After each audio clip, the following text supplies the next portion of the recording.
সবাইকে নতুন একটি ব্লগে স্বাগতম। আজকের ব্লগটি হচ্ছে আমার ননদের বিয়ে। তো কালকে গায়ে-হলুদের ব্লগটি তোমাদেরকে দিয়েছি, এখন হচ্ছে বিয়ের ব্লগ। তো এই দেখতেই পাচ্ছ এই মাসিটা খুবই কিউট।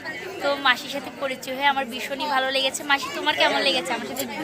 আর এটা হচ্ছে মাসির হাজবেন্ড, এটা মাসির হাজবেন্ড দাদু, আর এটা দিদা। তো দাদু এখানে আসো, এই যে দাদু, দাদুকে দেখো, সবাই হাই করে দাও।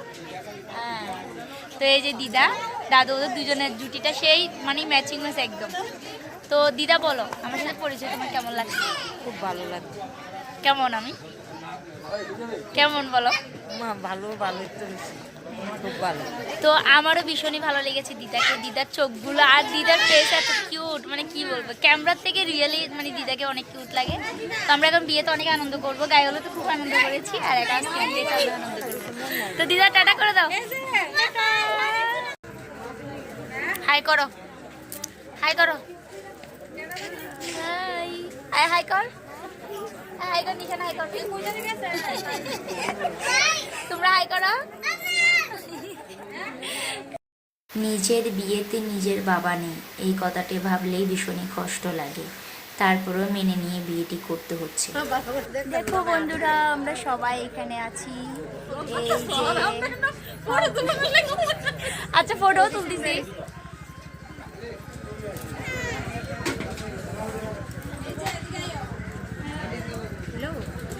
আরেকটা তার ডার্লিংয়ের সাথে কথা বলছে, তাই একটু ব্যস্ত আছে, পরের ব্লগে দেখাবো। টাটা। আমার ননদের বাবা না থাকায় তার মা কোনো কাজই করতে পারছে না বিয়ের। তারপর তার মাসি সমস্ত কাজ নিজ দায়িত্বে করেছে। আসলে মায়ের থেকে বলে না মাসির দরদ বেশি, এটা সত্যি যে বিপদে সবসময় মাসি পাশে থাকে। তো দেখতেই পাচ্ছ আমার ননদকে এখন নিয়ে আসা হয়েছে, এখনও ছেলেপক্ষ আসে না, আমরা সবাই অপেক্ষা করছি কখন ছেলেপক্ষ আসবে।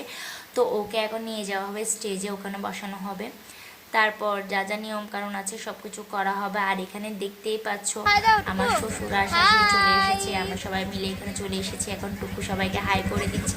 আর এই যে দেখতে পাচ্ছ আমার শ্বশুর অনেকদিন পরে ভিডিওতে এসেছে, তেমন ভিডিওতে আসতে চায় না, লজ্জা পাই ভীষণই। তো এখানে দেখতেই পাচ্ছ ছেলের পক্ষ চলে এসেছে, এসে এখানে দিয়ে দিয়েছে সব কিছু তথ্য।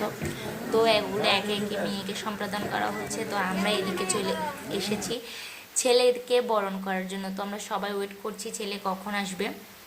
তো ফাইনালি ছেলে গাড়ি থেকে নেমেছে, আর এই যে আস্তে আস্তে আছে গুটি গুটি পায়ে। আর এখানে তার শালিরা সবাই মিলে ফুল নিয়ে দাঁড়িয়ে আছে আর ফিতা কাটার জন্য, যেটা বিয়েতে মেন আকর্ষণ, গেট ধরা কত টাকা নিতে পারে।